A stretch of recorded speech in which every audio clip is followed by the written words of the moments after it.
Last Sunday when I met with the small group, shepherd group leaders to speak to them briefly, the ones who are represented here was the downtown campus small group leaders. I gave them 7 reasons for why preaching is not enough. I wanted to persuade them how essential they are in the life of this church and in the normal living out of the Christian life.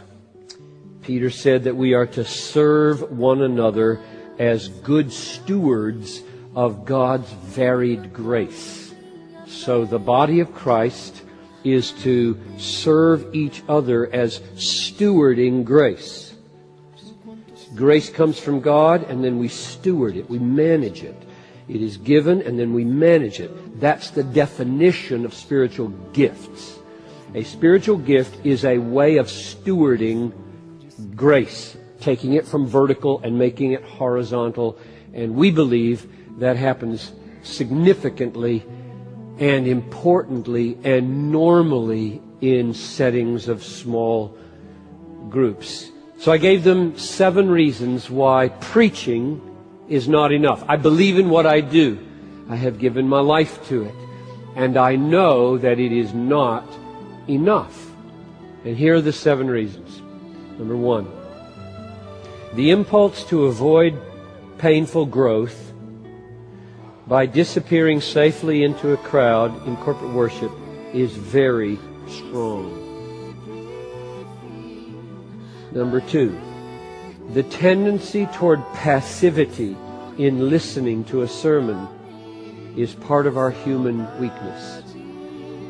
3, listeners in a big group can more easily evade redemptive crises. If tears well up in your eyes here, you probably can get out without anybody asking why. But if it happens in your small group, probably not. Not if it's a good small group. They will wonder, can we help? 4th, listeners in a large group like this tend to neglect efforts of personal application. The sermon may strike a nerve of conviction, but without someone to press in on where it should go in your life, so easy to walk away from that moment of conviction and application. Number 5, opportunity for questions leading to growth is missing. A sermon is not a dialogue, nor should it be.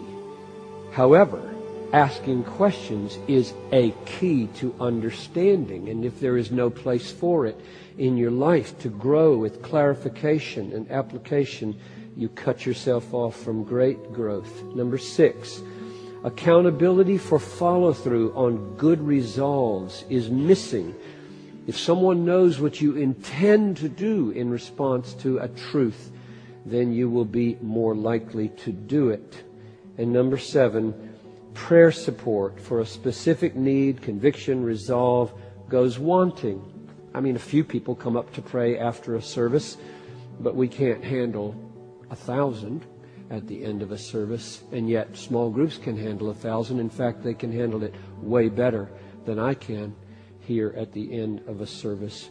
How many blessings we forfeit not being surrounded by 5 or 10 brothers and sisters laying hold on God with us for the thing we so badly need. Those were my 7 reasons. I really believe it, so that when this is done twice a year and we put out a book like this, we are not playing games. This is life.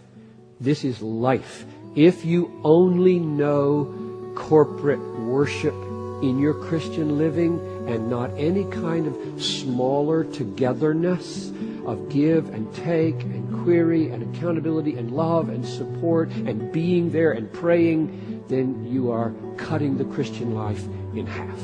And the blessings will be apportioned probably in accord with that choice.